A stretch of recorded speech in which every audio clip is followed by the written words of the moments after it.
What is up, everybody? Welcome to Sidekicks Talk Comics. I am your host, and join with me as always is Rob. And yeah, today we're going to be discussing and reviewing Justice Society of America World War II.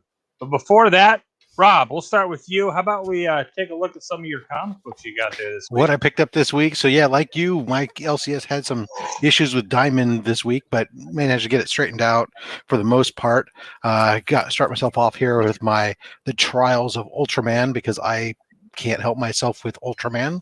You put Ultraman in a comic, and I am going to grab it. Star Wars, The War of the Bounty Hunters. Nice. Prelude to Target Solo. Some Radiant Black. That's one I missed. Just the A and the B. I really wanted the incentive cover that Joe had shown off, but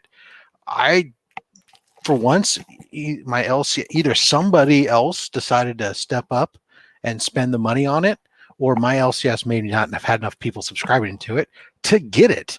And when I went looking online to try to acquire it elsewhere, a couple places I looked thus far were sold out of it. So, whatever. What you gonna do? Instead, I had accidentally, which is not in here, I accidentally picked up the 1 in 10 incentive for the third printing of issue 1, and I hate myself. Amazing Spider-Man. Again, it's just my required. I have to, although I dread actually reading it right now.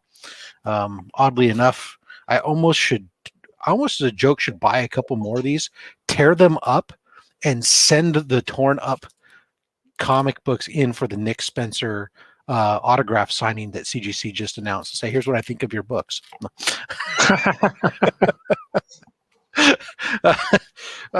After a hiatus, it returns. We only find them when they're dead. Only like the second or third independent book that I read. Although I think I don't put in here. I think I've put it aside already. I put it away already. I did pick up because it was still on my shelf, Nocturna issue 1. Noctera, yeah, because you keep telling me. So I picked up number 1. I think I grabbed the 1 in 25 incentive because it was. But Wolverine 12. Nice. I think you'll dig it, dude. I think you'll dig that book. Legends of the Dark Knight, number 1. The incentive, again, same thing. I got my LCS didn't have any, but I ordered one elsewhere that's in transit. And last for me, Nightwing 80. I've been one of those guys who's been stuck with Nightwing for a long time. I don't know why. I like Dick Grayson, and I read his stuff no matter how bad the book had been for the most part, except for that New 52 title, Grayson. And I'm glad to see it getting great reviews from people these days, that they're really liking the direction the book's going. And that's good to see. Yep. All right. So let's see what I got real quick. But before we take a look at what I got, let's say hello to some of the people here in the chat. We got Mr. Las Crucius 1971. What is going on? Mr. Getler, what is up, my friend? Hey, look at this guy. You get out of here. He's a slacker. I know, right? Chop, what is up? What is going on, Joe? Glad you could join us tonight. We got What to Do Pikachu. Sean, what is up, my friend? And then, of course, the casual one. Can't talk. Words are hard. Casual one, Mr. Gary B. Ayo, Nick's Kicks and Comics. I hope you're feeling better, buddy. Got that second shot. Woes right now. I heard it sucks. I'm glad I got the J&J, one and done. Then we got a bunch of Nick's comics in there again. And we got Eli, what is going on? And we got Digger Jim. What is up, Jim? And what is up to my beautiful wife, Super Jessie? She's probably in the middle of handing kids off at this very second, or wiping a kid's face off from dinner. But, So let's check out the books I picked up. Like yourself, I missed some books due to the Diamond shipment. So I did get this one, though, the Fortnite Zero. Batman and Snake Eyes fight in this book. So, I mean, come on. Batman and Snake Eyes. We got Catwoman. I'm just, I have to buy the Bat Universe books. I just have to. I had been for so long, but Catwoman, I just was getting annoyed by it a little bit. And so issue 30 was my last one. So I hear that. This is the Jenny Fresen cover, though. This is a good That cover. was tempting, but I had to stay strong. Got to stay strong, he says. Then we got Joker number 2. So I saw that on the shelf, but I already had Joker 2. Was that like just a late release or a second This printing? is a second printing. Okay. I mean, it's a cool cover, and I was really tempted to pick it up, but I again said, well, I already have like multiple copies of Joker issue 2, for God's sakes. Right? What am I thinking? I could not pass up. It was in my pile, and I just seen it, and I'm like, okay. I say that sounding intelligent, like I'm being responsible, yet I'll buy 27 copies of the New Republic and stuff like that. So, or the High Republic. So who knows? And then I also got what is up, Warlord? I also got Nightwing as well. You know, he's defending the homeless. You know, in that whole area there. It's just a good book right now. Nightwing's a good hero. And the season 3 of Titans is coming soon. Oh, look at this, Jimmy. I got Superman book. This is actually not bad. It won't put you to sleep, DJ, if you're watching. And then on to Geiger. This is, I think, a third printing, I want to say. Second or third printing of number 2, or maybe not. Oh, this is just number 2. I got a bunch of covers of this. This is the third printing of number 1, I think. Or second printing, or whatever you call it. He just threw it in my box, like, you know, a good LCS does when he knows you're a sucker. Right? So there's some more Geiger. This is another good read. This is basically guy and his family, bomb hits, or is about to hit. He rushes his family into the bomb shelter. Well, these soldiers show up, and as he's trying to get in there, they kill him, and he, you know, gets to make sure his family's safe, and the bomb goes off, and he turns into a badass, basically. Then you got Stray Dogs. This is the Demon movie poster cover. And then we got another Stray Dogs. So, yeah, that was my haul for right now until I get back down there and get the rest of my books. So yeah, we're going to be talking Justice Society of America World War II. This was my idea. I seen it. I think DC has had, at this point, correct me if I'm wrong, if anybody in the chat knows, I think it's like 40-ish movies at this point. I'm a huge fan of DC animation and the movies. I like DC movies as well. I mean, they don't hit the mark like, you know, Marvel does most of the time, but they're pretty good.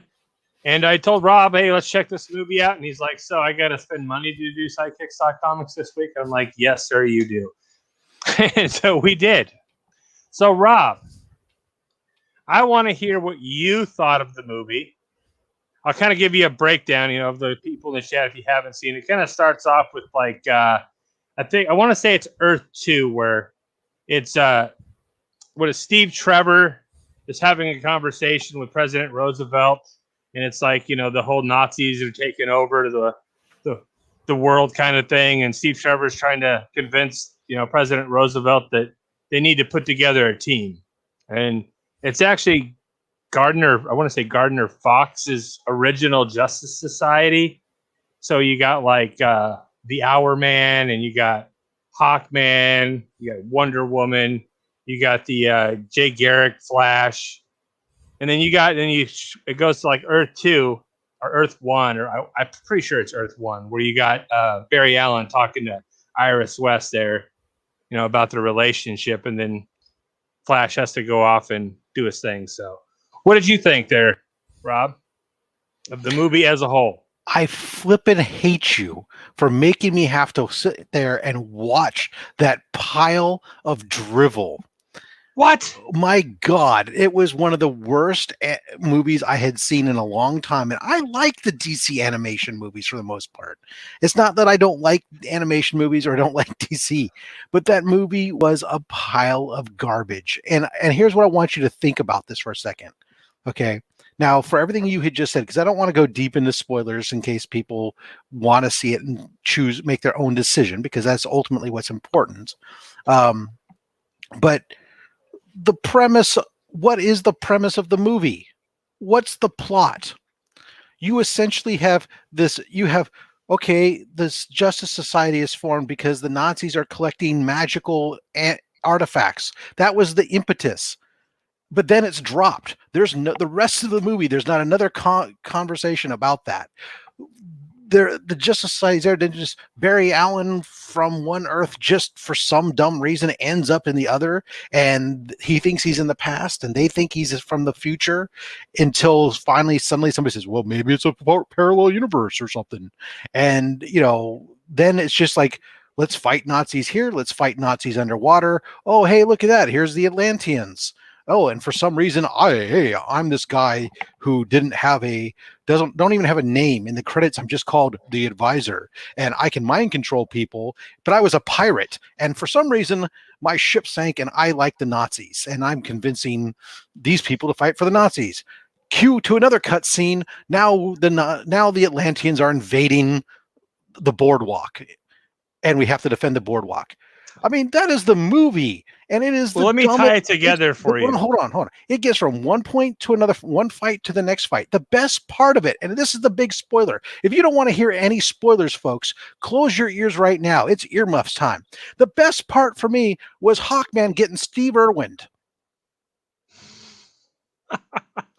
Yes, a literally flying fish freaking skewers him through the freaking chest. That was the best part of the whole damn thing.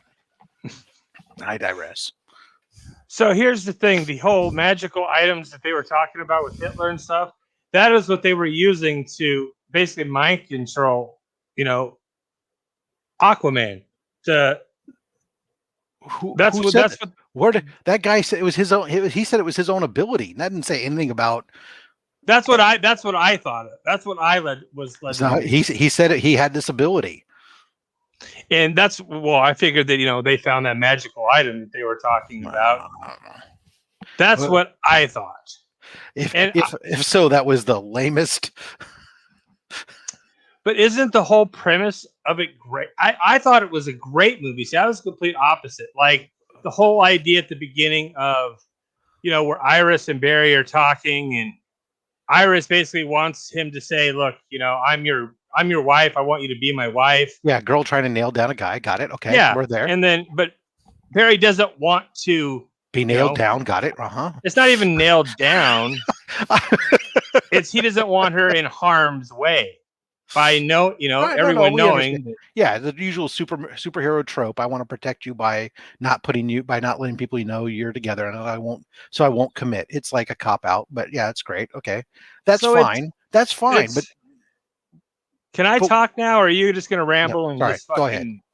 There you go. Shut up for a second, Rob. God's sakes.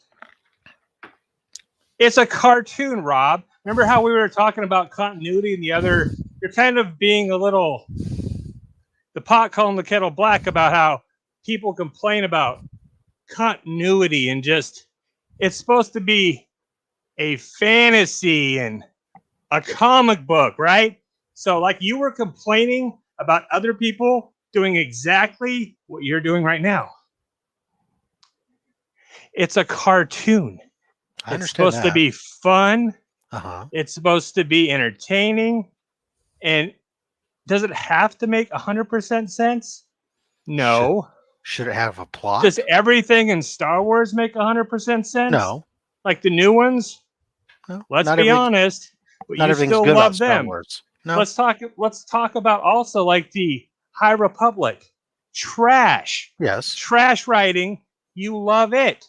No, I don't. So but I buy give DC this animation some credit here, buddy. Shit.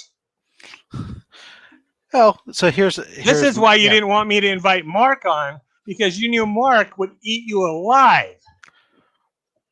Because I don't like it, because there's so here's ultimately for me, it felt to me like it was several different stories that somebody very poorly put together. It was definitely very different segments. It was a little mumbled. I'll give you that. So there wasn't a good continuity that drug it together. Instead, it just seemed like essentially, here is a story of the Flash. We're going to put the Flash into the other planet to meet these other people, have some stuff go on. They'll fight some Nazis because everybody can support fighting Nazis. And then we'll return him home, and to make it, and then we'll give him some we'll let him commit to Iris at the end.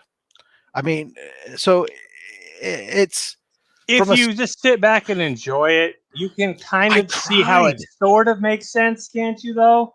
I mean, I get it. The story was a little bit, like Taylor says, muddled, and it didn't make a whole lot of sense with, like you said, that guy and his powers over Aquaman, and where did he get those powers, and who was he? Or why were we jumping from one scene to the next? I get locations.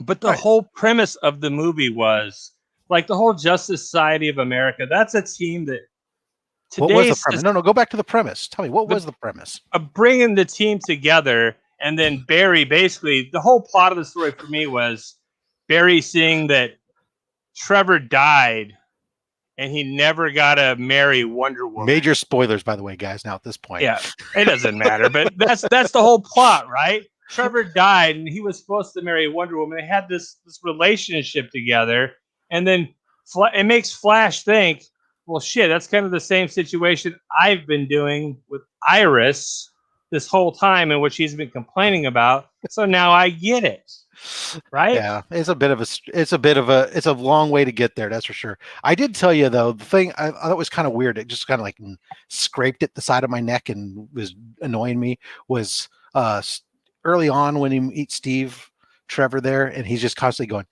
"Princess, princess, princess, princess." Princess. The way he kept referring to Wonder Woman as princess all the time. I mean, I kept going like, "What do you think, you're Han Solo?" It was just like he was kind of saying it almost condescendingly. And in Wonder Woman, they could have left out the Atlanteans. I think. Yeah, I'm sorry. Go ahead. No, they could have definitely left out the Atlanteans. If they would have just left that part out, maybe, and just get a little bit more of the story with the guy with the power. Maybe I'm almost on board right there. The other thing was the Wonder Woman's attitude in it. I mean, it was rough, abrasive, and like very kind of like cold and mean throughout the whole thing. It just wasn't like anything I was used to. Maybe I don't read enough of the alternate Earths to know that that's how she is. Maybe on Earth 1, I don't know, or Earth 2, or whatever. Is Wonder Woman ever really super nice, or is she kind of? Well, they kind of to me, I mean, what I kind of inferred from it was there was some little offhanded comment from Arthur to Diana about being sorry for what happened to her people. Like, I guess that was meant to say that the Nazis wiped out Themyscira, and that's why she would be such a bitch. But she didn't like him, that's for sure. But it wasn't really ever explained.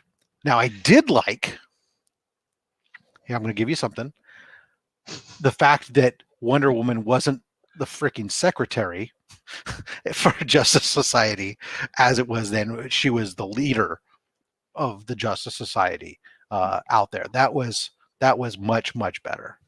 And also, it's like, I like the fact that, like, the Hour Man, right? The guy that gets his power by drinking his little formula that he created. There's a lot of characters that we don't know and hear a lot about in the comics. And he's a more interesting character because he has limits, right? He has greater limitations on what he can do. And they could have done more with him. Did you not like, though, like, say, when Canary went beast mode? That's all I'll say. Oh, sure. Yeah. After she basically liquefies the beast that Skeever went Hawkman. Absolutely. Well, who cares about Hawkman? Let's be real here. Does anyone in the chat, Hawkwoman, actually care about Hawkman? I mean, isn't that his whole thing, right? Is to die over and over again and keep coming back? I mean, isn't that so? We expected him to die. Fuzzy Dunlop said, she's got a goat lasso of truth. Who needs a cheery disposition? Yeah, except that she doesn't use it at all.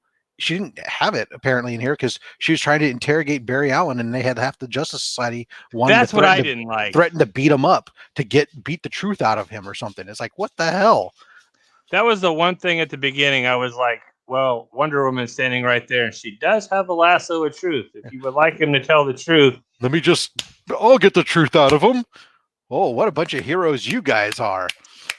What did you think? I mean, here's the thing. What I think threw some people off too is the animation style is completely different. I don't know who does the animation in this. I didn't read that much into it, but it's not shop workers in Vietnam.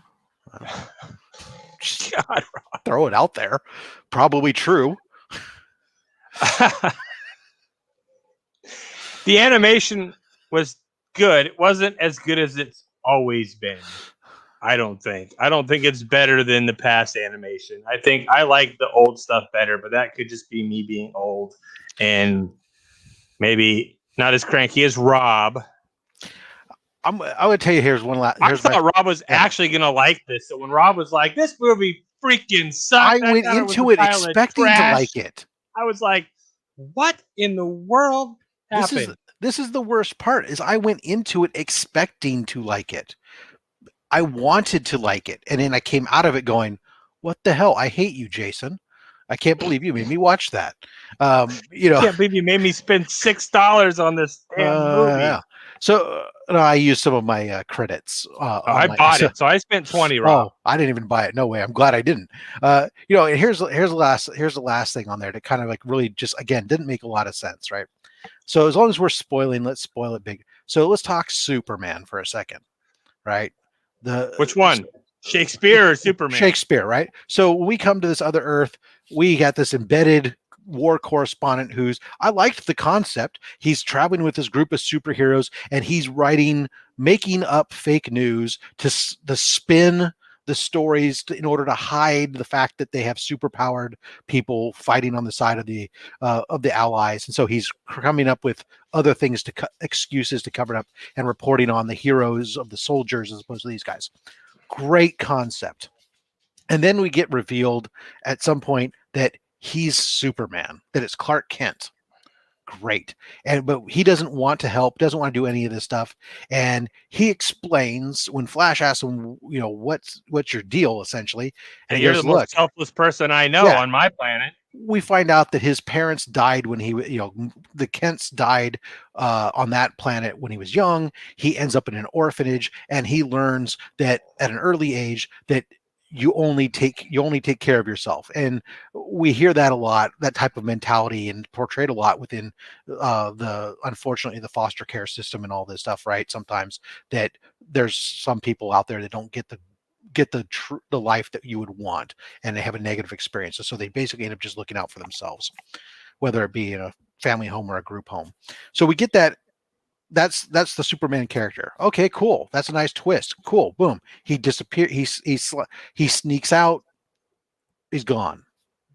Until at the end, he suddenly just shows up in the cape and the super suit, and he just says, "Oh, I just decided that I couldn't sit on the sidelines." With his mustache is gone, and yeah, he took a shave like Henry Cavill, or maybe it was digitally removed, but he shows up to save the day. Well, they could have used Dr. Fate in there a little bit more as well. What was the motivate? What suddenly changed his lifelong upbringing of don't get involved and only take care of yourself? And and freaky, exactly. Who the heck is the kid who gives him the super suit? Why was this super suit lying around? Was this kid like from another Earth as well that brought the super suit with him? I mean, where did it come from? Oh, I'm a kid in prison. I'm just going to imagine I smuggled this super suit up. Listen, kid, I smuggled this super suit up my ass. It was given to me by your father. Come on. I will give you there are some plot holes, Rob. That's a giant plot hole. I mean, I wouldn't have pointed out that plot hole. Thank you, Freaky, for bringing it up, because especially after Jason just ripped me for give it a break. So yeah. So that I'm not gonna hung up. I just thought that was funny. That Rob starts the thing off with, "I hate this damn movie. I hate you for making me watch this movie. This movie was trash." I was like, okay, well, this is going to be fun. But I get it, dude. I 100% get it. I'm not going to sit here and tell you that it was my favorite movie ever. Exactly. Right? It's definitely not. It's not my favorite DC movie ever. Did it have lots of plot holes? Absolutely. It had lots of plot holes. Like Dr. Fate, I felt like should have been a big part in the movie. Like if he's there, yeah. I don't know. Maybe that kid was some kind of separate piece of him. I don't know. That's what I thought. That's what I was thinking. Whenever Louis said, "Who was that kid?" That's why I said Dr. Fate should have been a bigger part, or at least they should have explained his part a little bit more. There's Mark. Mark, can you explain to us that whole Dr. Fate thing and that kid? Yeah. Is All right. I think you're right. Look, I can understand where some people could find it entertaining. I don't think it by any stretch of the imagination Commandi. Well, then okay, why did Commandi have the super suit? What was he? Unless we're now in this whole, we're bringing in the future state or whatever state we're in now with no. He had so he had this suit in the future state book. That's okay. That makes it does actually tie into the continuity a little bit more than I thought. But this is why I wanted Mark here, because he can make some of this stuff make sense. These plot holes that we missed. This is the same. Now I'm going to spin it back because you accused me of being an apologist for Star Wars, but this is the same thing I've said over and over again, that Star Wars makes the same mistake. I should not make a movie that requires my audience to have to do homework outside of that movie in order to, and have an expansive knowledge of other material in order to make the movie itself make sense. It's great to throw throwbacks for those people who are in the know, but it should not be dependent on it. And that's why Star Wars fails lately. And they have. And this movie is the same. In this movie, I think if this is the case, it's the same way. I have no I'm not a super huge deep into the woods, these characters like Commando, so to know why he has the suit, or why or who he even is without telling me, or who the advisor is, and who all this other stuff is, and to make these thread points make a connection is what makes the movie itself, to me, end up being a bad movie.